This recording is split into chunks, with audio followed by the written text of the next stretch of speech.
10 of the Bare Metal Cyber CISSP Prepcast. This series helps you prepare for the ISC² CISSP exam with focused explanations and practical context. In this episode, we focus on a critical area of cybersecurity operations, incident management, with specific attention on preparation and response. Incidents can range from malware infections and data breaches to insider threats and accidental data loss. What separates effective organizations from vulnerable ones is not the absence of incidents, but how they prepare for and respond to them. Incident management is not just a technical function. It is an organizational discipline that requires planning, coordination, and continual improvement. As a future certified information systems security professional, you must understand the importance of readiness and structured action when security events occur. Let us begin by understanding what incident management entails. Incident management refers to the structured processes and procedures used to detect, respond to, and recover from cybersecurity incidents. These processes are designed to minimize harm, restore operations quickly, protect assets, and ensure regulatory compliance. Effective incident management includes everything from monitoring for early warning signs to post-incident reviews that capture lessons learned. It provides a framework for coordinated action, clear decision-making, and transparent communication during times of stress and urgency.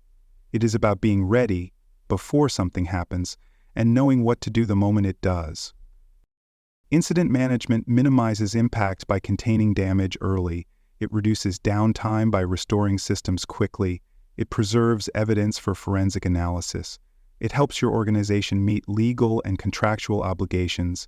And it builds trust internally and externally by showing that you are prepared, responsible, and in control. When incident management is clear, structured, and practiced, organizations become more resilient. They respond faster, recover better, and learn continuously.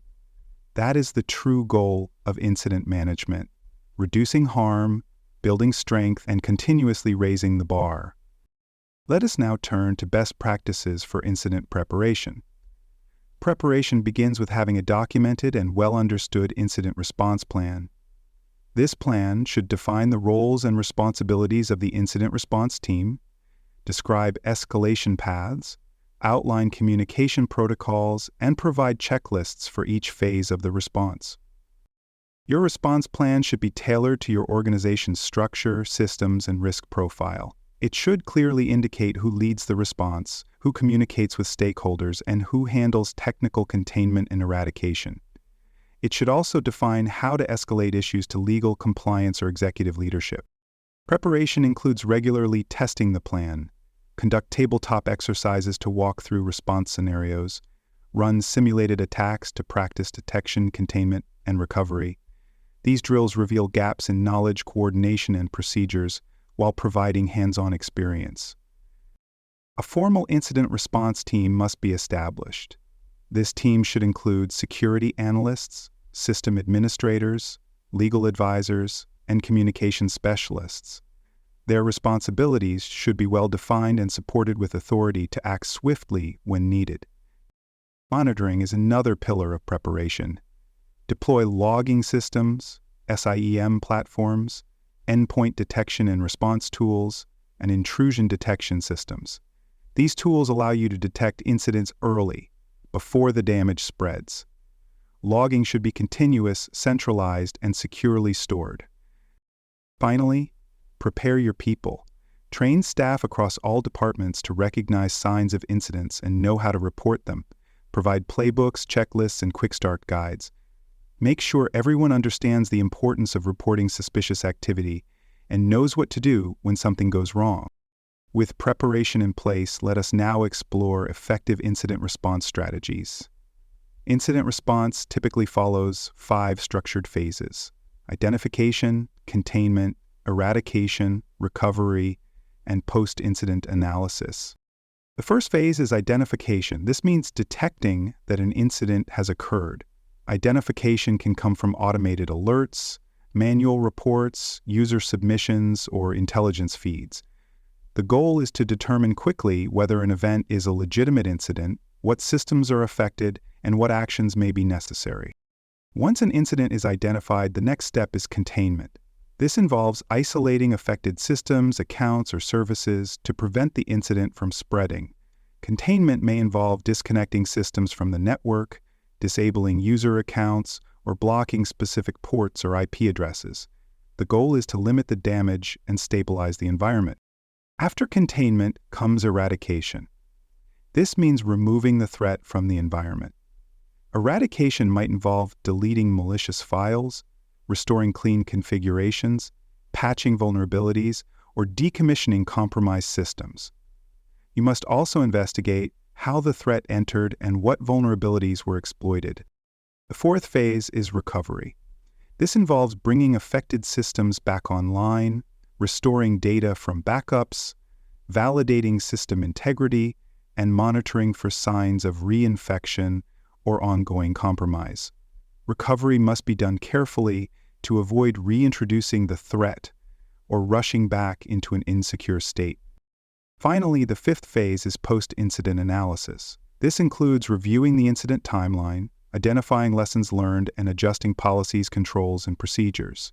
It is an opportunity to improve, educate, and strengthen. For more cyber-related content and books, please check out cyberauthor.me. You'll find bestseller books, training tools, and resources tailored specifically for cybersecurity professionals. Also, there are other podcasts on cybersecurity and more at baremetalcyber.com. Let us now discuss what happens after an incident is resolved post-incident activities. A thorough review should be conducted to document the event, evaluate the response, and identify what went well and what needs improvement.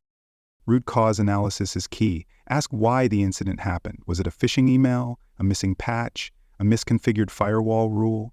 Understanding the root causes allows your organization to correct underlying issues, not just symptoms. Document lessons learned. What gaps in detection, response, or communication were uncovered? What improvements should be made to technology, training, or processes? This documentation becomes the foundation for future enhancements and justifies changes to leadership. Share findings with the right stakeholders. This includes internal teams, executives, regulators, and sometimes customers. Transparency builds trust and accountability. It also reinforces the importance of ongoing vigilance and continuous improvement. Update your training programs. If the incident revealed a lack of awareness or coordination, use those insights to inform your next training cycle. Revise your incident response plan to incorporate what you've learned.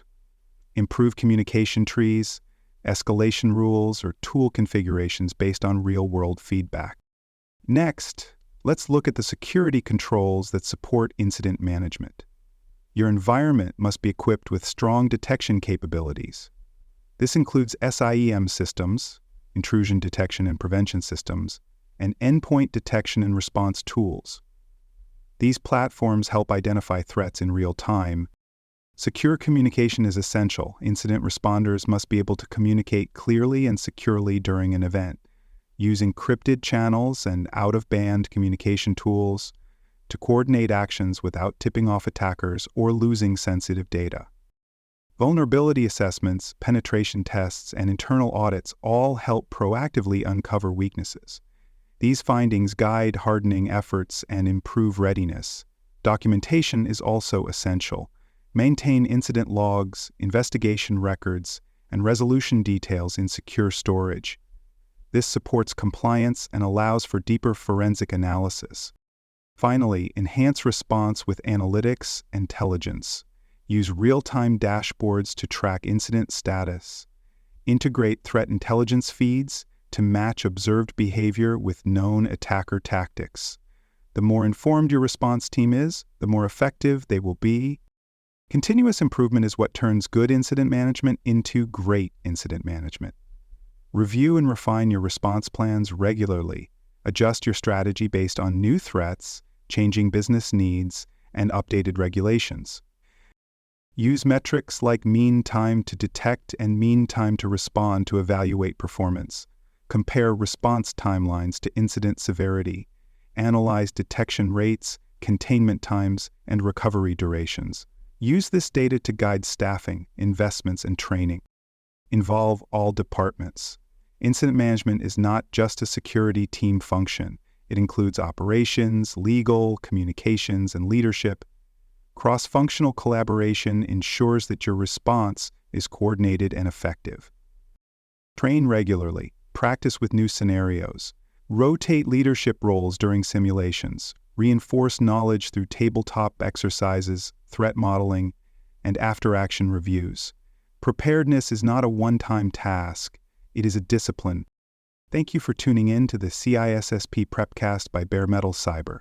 Visit baremetalcyber.com for additional episodes, comprehensive CISSP study resources, and personalized certification support. Strengthen your understanding of incident management, preparation and response, and will consistently support your journey towards CISSP certification success